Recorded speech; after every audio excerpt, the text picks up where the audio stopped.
여러분 안녕하세요. 오늘은 그 달리호 볼티모어 다리 파손 사고에서 선박 소유자의 책임 제한 제도에 대해서 좀 말씀을 드리고자 합니다.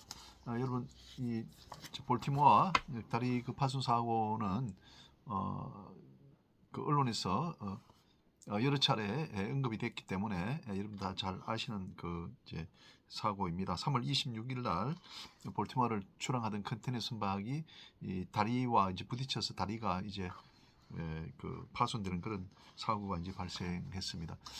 이런 사고가 발생하면 우선은 책임의 주체가 누구인지를 이제 파악하게 되는데 머스크라는 세계에서 제일 큰 선사가 이제 운송인으로서 이제 운송을 했지만 그 머스크는 이제 단순히 운송인일 뿐이고 선박을 운항하는 선장 등은 선박 소유자가 따로 있었습니다. 따라서 선장의 사용자인 선박 소유자가 그 손해배상 책임의 주체가 된다 이렇게 말씀을 드릴 수가 있습니다. 그 선박 소유자는 그 싱가포르에 등록을 한 그레이스 오션이라는 회사로 알려져 있습니다. 다음은 이제 그 선박 운항자의 항해 중 주의 의무에 대해서 이제 살펴보겠습니다. 배가 이제 가다가 이제 다리에 부딪혔지 않습니까? 그걸 피해서 가야 되는데 왜 그렇게 사고가 났느냐?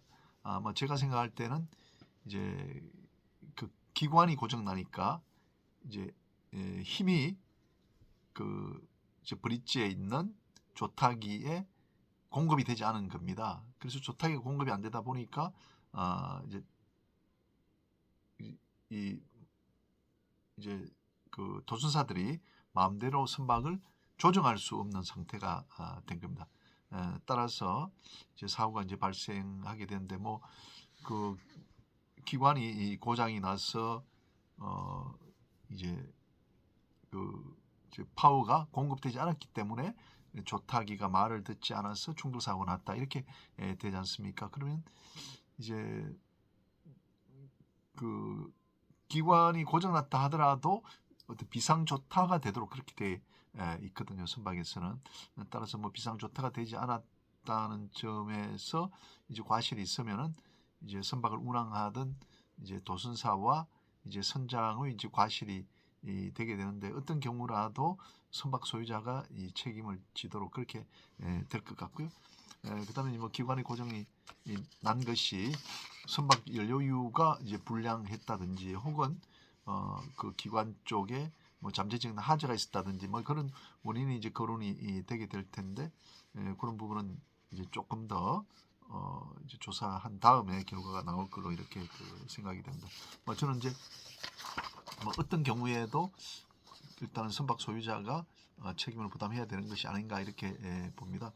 그런데 우리 해상법에서는 선박 운항과 관련된 그 소유자들이 또는 운항자들이 손해배상 책임을 부담할 때 그 책임을 일정한 한도로 제한하게 하는 그런 제도가 있습니다.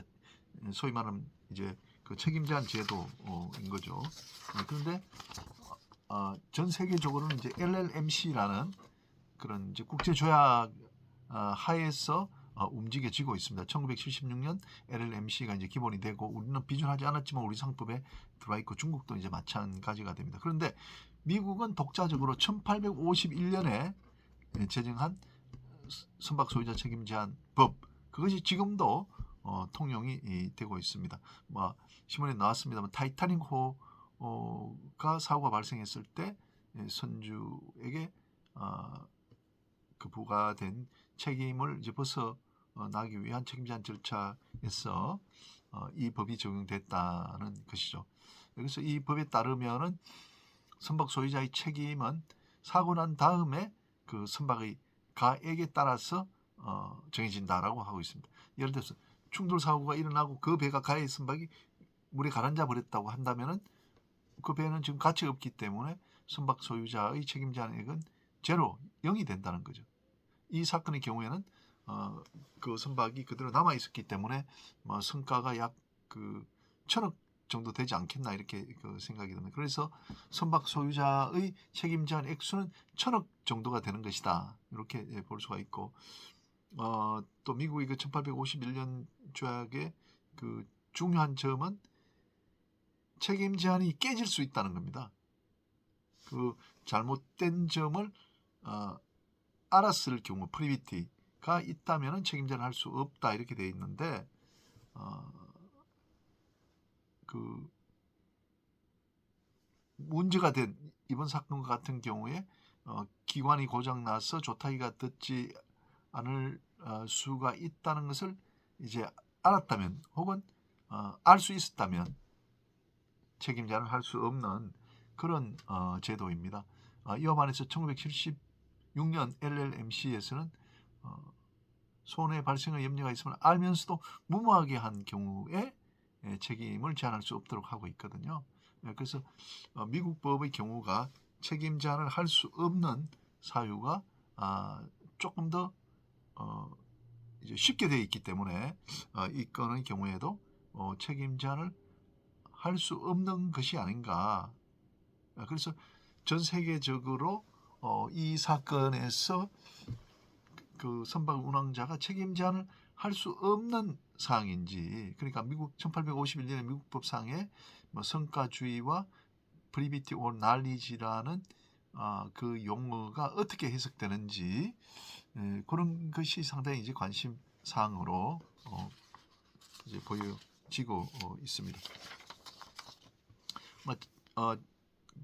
그 이제 제가 이렇게 볼 때 이제 선박이 대형화 되면서 이제 그 대처 능력이 이제 떨어지고 사고가 한번 발생하면 대형 사고가 되기 때문에 우리가 선박이 뭐 자동화되고 대형화 된다 하더라도 이제 백업 장치는 잘 되어 있어야 될 것 같고, 또 선원들도 이렇게 크고 이제 자율운항 자동화 될수록 더 이런 선박을 제대로 이행하고 잘 운영할 수 있도록 직무 능력을 좀 향상시켜야 되겠다라는 생각을 합니다.